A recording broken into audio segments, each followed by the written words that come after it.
I'd like to provide an opportunity for anybody in the audience who would like to come forward and to make any comments or well wishes to Al French. I would just ask that you please come forward, and this program is being videotaped. And so it'll be officially on the record, please.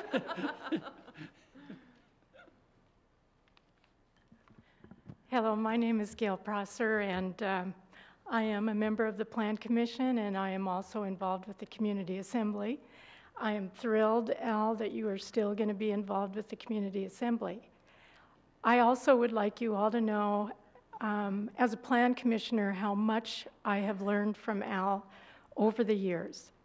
And as I've said before in the Plan Commission, I think the thing that I appreciated most about him is even when we didn't agree, we could still discuss things, and Al always kept it on the issue. He never made it about anyone else. And I have learned so much from that style, Al, and I think a lot of it is your nature. It also comes, I think, with being a seasoned elected official. And I really appreciate learning from you.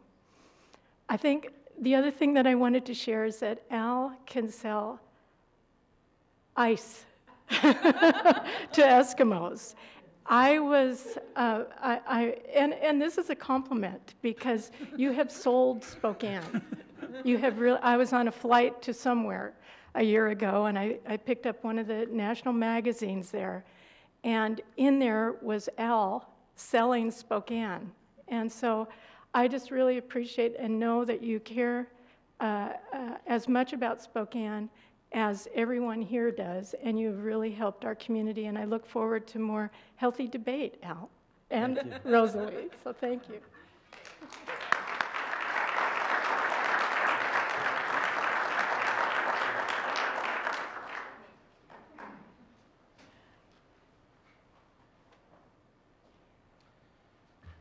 Ted Danek, City Administrator. Al, I have to... I'm really sorry that Marty Dickinson isn't here. She's a lot better looking than Mr. Riles. Thank you. Anybody else? I do invite you to sign the guest book so that Al French can have some acknowledgement of the people that were present today. I first met Al French in the first campaign that I ran for City Council. I knew I was in trouble because my wife was helping to raise money for his campaign against me. You weren't married then, though. I wasn't married then. It's interesting when you're in a political campaign with an opponent. There are a lot of people and supporters that try to give information that can help one candidate against his opponent. And there are a lot of opportunities on both of our sides. But during that entire race, Al French conducted himself with such dignity. He talked about the issues, and he wouldn't let that campaign deteriorate beyond that. I came out of that campaign with so much respect for his character and the integrity that I saw him demonstrate in that race.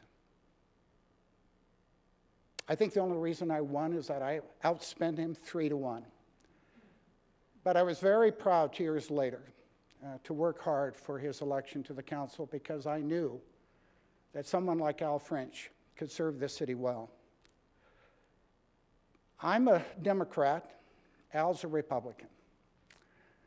I couldn't get into the military service. I couldn't qualify physically, but I did serve in the Air Force as a civilian employee and can appreciate his service as a Marine.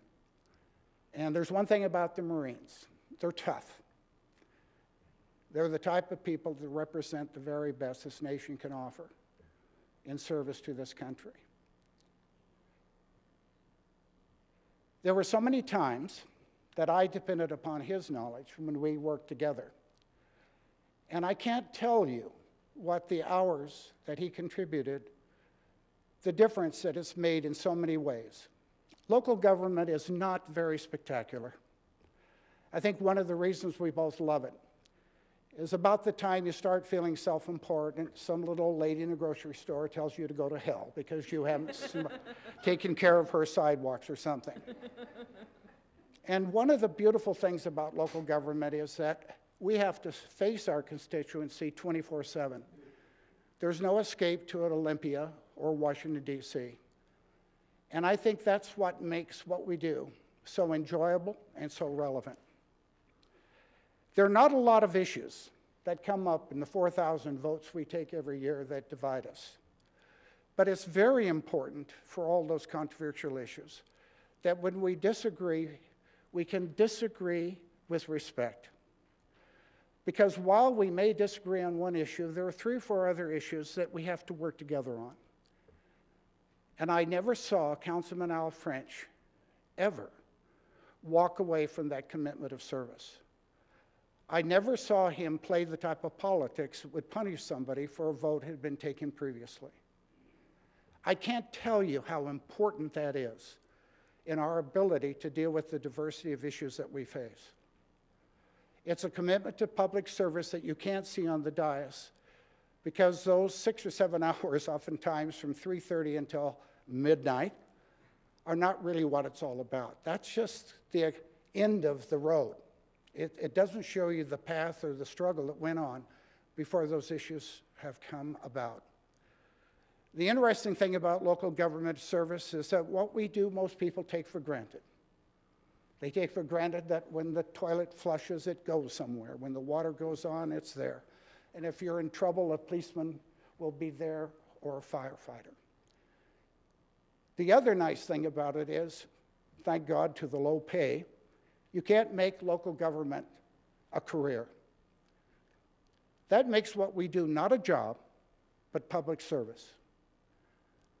And I really believe when you look at the 40,000 municipalities around the United States and the people who serve, they're the backbone of what this country is all about.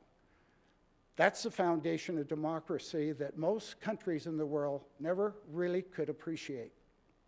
And it's why people like yourself, Colonel, defend it. It's a sacred trust, and it's an honor. I think the highest respect that an elected official can pay to another is to say how much I respect your character, your integrity, and your commitment to public service. I'm going to miss that. And quite frankly, this country needs more of Al French's. The bipartisanship that I see in Olympia and Washington, D.C. is not serving our country well. And we have to come together with the type of commitment to public service that I think is represented by the character of Mr. Al French. I know the Marine Corps saw it, and I know the citizens saw it, or they wouldn't have given him that second opportunity to serve the citizens of Spokane. I've been honored to serve with you, Al, and I wish you very well and stay in touch, and I'm very proud to call you a friend. And you know, I'd never met a biker babe. And I'm so impressed that maybe I'll go out and get a bike myself. But Rosalie, I'm going to miss your brownies so much. I can't believe it. Somebody asked why we got all these people up here, and I said, you promised them brownies. But I would, again, thank you for your support of Al, because I think it's one of the things that's helped make him effective. And quite frankly, it allowed him to keep his sanity in some of the challenges. But Al, I'd like to invite you up for one last time on this dais and give you a chance to talk to the public you serve so well. And once again, thank you for your service.